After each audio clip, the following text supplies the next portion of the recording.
एक शाम राजा अकबर अपने प्रिय बीरबल के साथ अपने शाही बगीचे की सैर के लिए निकले। वह बगीचा बहुत ही शानदार था। चारों ओर हरियाली ही हरियाली थी और फूलों की भीनी भीनी खुशबू वातावरण को और भी खूबसूरत बना रही थी। ऐसे में राजा को जाने क्या सूझा कि उन्होंने बीरबल से कहा, बीरबल, हमारा मन है कि इस हरे भरे बगीचे में हम हरे घोड़ा में बैठकर घूमें।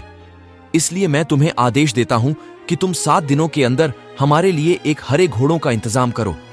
वहीं अगर तुम इस आदेश को पूरा करने में असफल रहते हो तो तुम कभी भी मुझे अपनी शक्ल न दिखाना। इस बात से राजा व बीरबल दोनों वाकिफ थे कि आज तक दुनिया में हरे रंग का घोड़ा नहीं हुआ है। फिर भी राजा चाहते थे कि बीरबल किसी बात में अपनी हार स्वीकार करें। इसी कारण उन्होंने बीरबल को ऐसा आदेश दिया। मगर बीरबल भी बहुत चालाक थे। वो भलीभांति जानते थे कि राजा उनसे क्या चाहते हैं। इसलिए वो भी घोड़ा ढूंढने का बहाना बनाकर 7 दिनों तक इधर उधर घूमते रहे।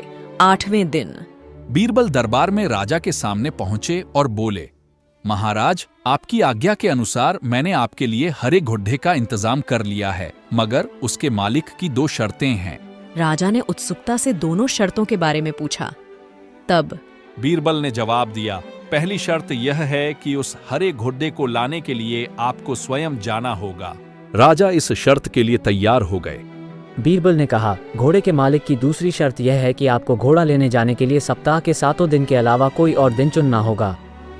बीरबल ने बड़ी सहजता से जवाब दिया, महाराज, घोड़े का मालिक कहता है कि हरे रंग के खास घोड़े को लाने के लिए उसकी यह खास शर्तें तो माननी ही होंगी।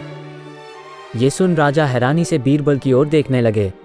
तब राजा अकबर बीरबल की यह चतुराई भरी बात सुनकर खुश हो गए और मान गए कि बीरबल से उसकी हार मनवाना वाकई में बहुत मुश्किल काम है। कहानी से सीख।